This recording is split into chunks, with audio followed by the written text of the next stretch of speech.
ভাই আমি ছিলাম একলা চলা একটা মানুষ। সত্যি আমি সারা বাংলাদেশ ঘুরে বেড়াতাম একলা একলা, ব্যাগ একটা নিয়া। অনেক বক্তারা তো খাদেম খুদ্দাম লইয়া যায়, আমি একসময় তাও নিতাম না, বাসে করে চলে গেছে, সারা বাংলাদেশ ঘুরছি। আমাকে যারা চিনে তারা রিক্সা দিয়ে যাইতেছি হয়তো সেই খুলনা বাগেরহাট, ওরা তো চমকি উঠছে, হুজুর আপনি এখানে মাহফিল আছে, তো আপনার সাথে কেউ নেই না? তো মালিক তো আছে। আল্লাহু আকবার। আমি তো এইভাবে চলছি। ভারতের ভূতে পাইছে, আমার অ্যারেস্ট করতে গেছে। তুই ভারতে, আমি কোনো রাজনীতি করছি? আমি তো কোনো রাজনীতি করি নাই। আমি শিক্ষকতা করতাম। কি করতাম? শিক্ষকতা করতাম। জাতির মুক্তির রাস্তা কোনটা এটা বাতাইতাম। কমিউনি টাইপটা আমার পছন্দ লাগে। উনি যেরকম চেয়ারে বসে না, কিন্তু উনি রাষ্ট্র কিভাবে চালাইতে হয় এটা শিখায়। ডক্টর ইউনূস সাহেব, আমি ছাত্র শিবিরের সদস্য সম্মেলনে নতুন বাংলাদেশের একটা প্রস্তাবিত সংবিধান দিছিলাম, মনে আসেনি আপনাদের? এই ভূমিকম্প থেকে যদি বাঁচতে চান আর বাংলাদেশকে যদি বিশ্বের বুকে সবচেয়ে সবার ঊর্ধ্বে তুলে দিতে চান, তাহলে এই সংবিধানটা আমি উপহার দিলাম বাংলাদেশকে, এটা দেখবেন। এখানে 13টা ধারায় সংক্ষেপে নবীজির মদিনা সনদে যা ছিল খুব সংক্ষেপে সেটাকে নিয়ে আসছি আধুনিক করে। তো ইনশাল্লাহ ভারতের ফিরিতি লাগতো না, আল্লাহর ফিরিতি লাগবে। আর মুসলমানদেরকে আল্লাহ শিখাইছে অমুসলিমদের সাথে কোনোদিন বন্ধুর বেশে কথা কইও না, কঠিন কথা বলবা। আমি যে কঠিন কথা বলি এই শিক্ষা আমার কে দিছে? আল্লাহ দিছে। আশিদ্দাউ আলাল কুফার, কাফেরের ব্যাপারে কঠিন। কাফেরের ব্যাপারে কি কঠিন? না, কঠিন। 3 আলিফ লম্বা। কোরবানির বিশাল হাট, কোরবানির বিশাল হাট, এটা শুনলে মানুষ বুঝবো বড় একটা হাট। বিশাল হাট মানে কি? এটা বিশাল, কত যে বড়, এটা যাইয়া না দেখলে বোঝা যাইত না। ঠিক নেবে? ঠিক। তা আল্লাহ কি কইছে? আশিদ্দা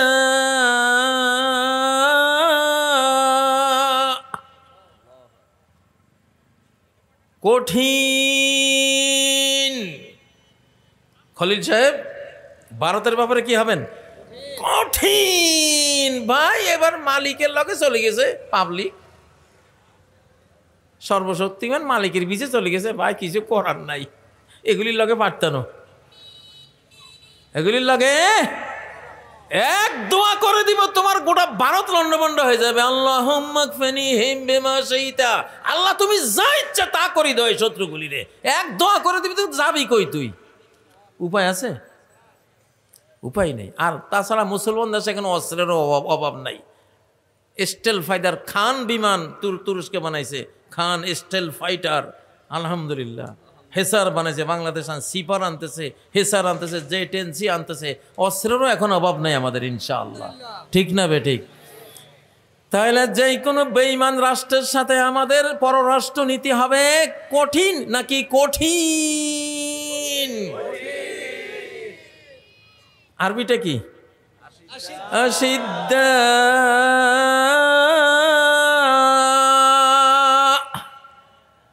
আচ্ছা, আর মুসলমানদের ব্যাপারে আমাদের পররাষ্ট্র নীতি, পাকিস্তানের ব্যাপারে আমাদের পররাষ্ট্র নীতি কি হবে?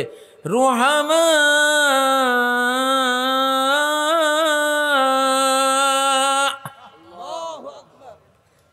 কি এটারে বাংলা কি কইবেন?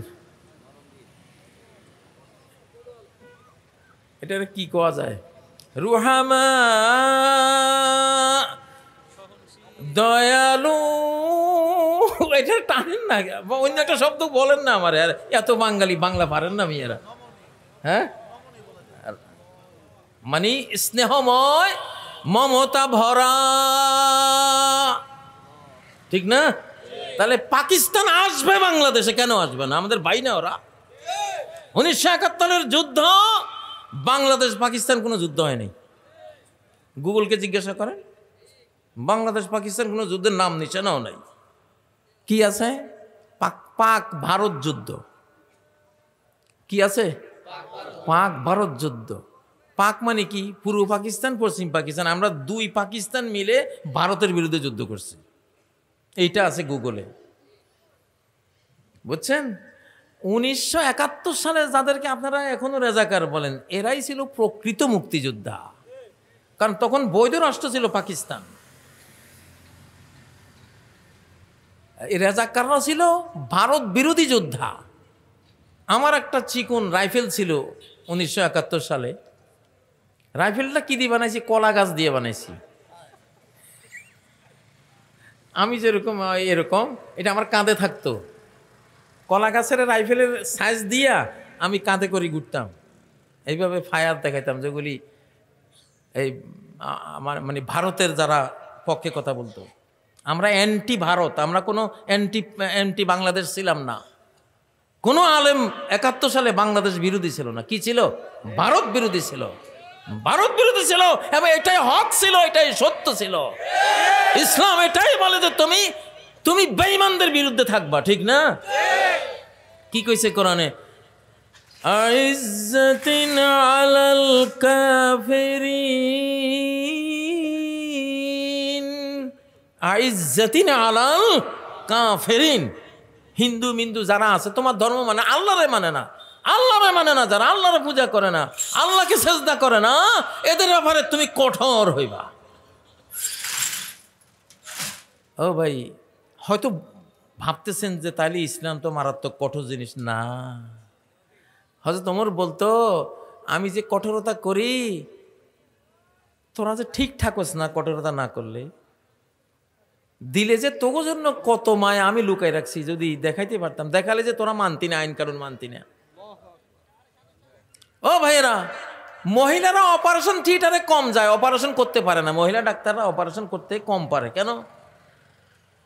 নরম দিল, নরম দিল। রোগী টিউমারে মরে যাবে, সেরকম আমি পাইতাম না, আমার কলিজায় দেয় না, হাত কাঁপে, ঠিক না? মহিলা মানুষ না, অধিকাংশ মহিলারা দুর্বল হয় না, পুরুষ পারে।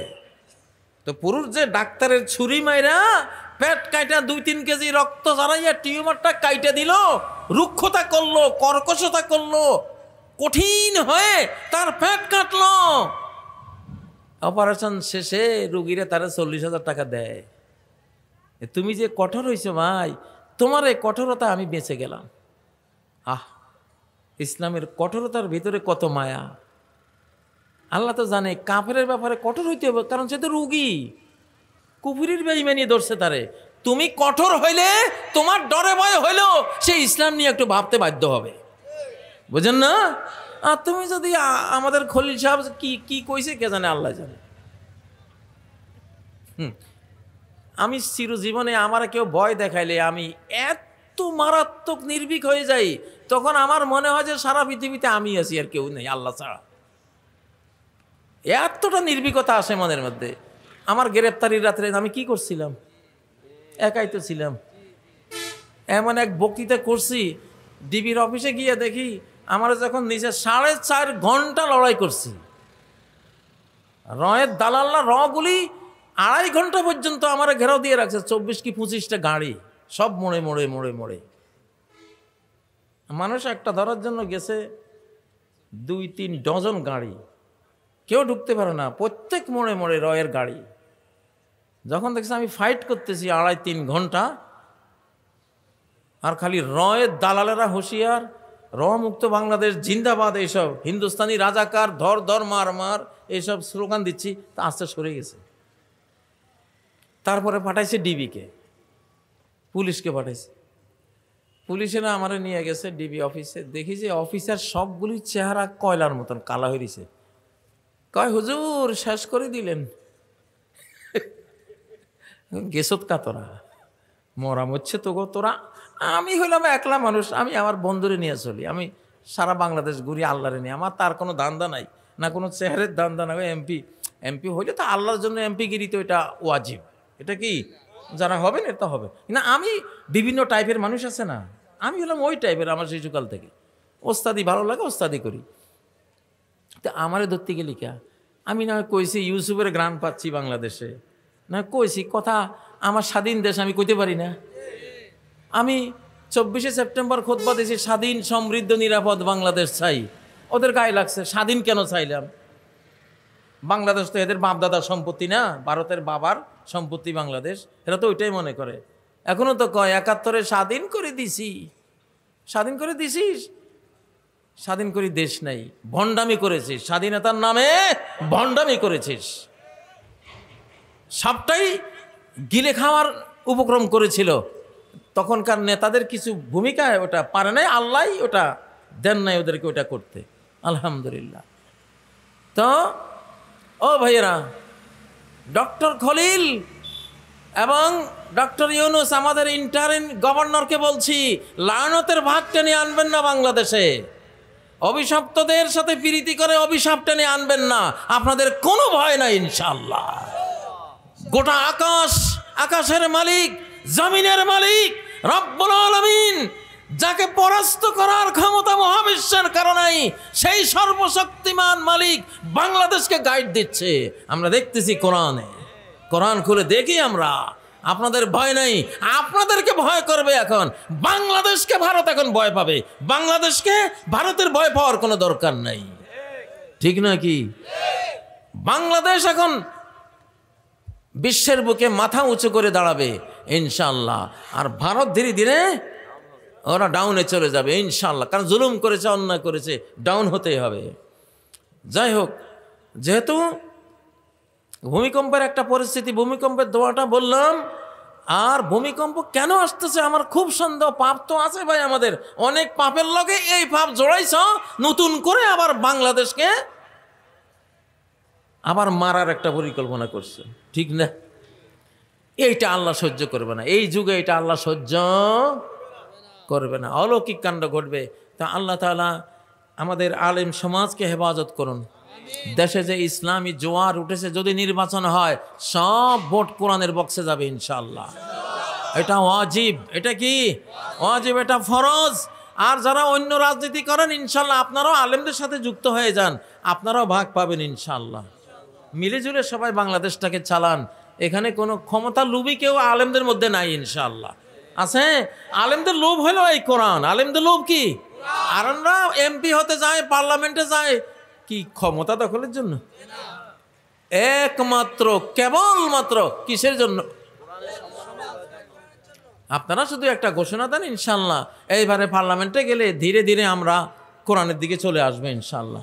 লাগুক না 20 বছর লাগুক না, সমস্যা আছে। সালাত দিয়ে শুরু করি, জাকাত দিয়ে শুরু করি, সিয়াম দিয়ে, রাষ্ট্রীয়ভাবে সিয়ামকে আমরা আইন করে দেই, সালাত পড়তে হবে সব মুসলিমকে আইন করে দেই, জাকাত ধনীদের উপরে ফরজ আইন করে দেই, ঠিক না? বাংলাদেশে তো মিয়া সুদ ফরজ করে রাখছে ফ্যাসিবাদীরা। জাকাত হলো নফল, না দিলে কোনো গুনাহ নাই, পুলিশও নাই। আর সুদ না দিলে পুলিশও যাইব, জেলও নিবে। তাহলে মুসলমান দেশে সুদ ফরজ, যে সুদ হলো কাটটা হারাম, ঠিক নয় কি? তো দেশ তো ভালো নাই। আল্লাহ তাআলা আমাদের দেশকে ইসলামের ছায়ায় নিয়ে আসুন। আল্লাহ তাআলা মুসলিম দেশ এই বাংলাদেশকে আল্লাহ কবুল করুন। প্রিয় ভাইরা, আমরা একটু দোয়া করে আমরা মজলিস থেকে উঠি। আল্লাহুম্মা আমিন। রব্বানা আতিনা ফিদ দুনিয়া হাসানাতাও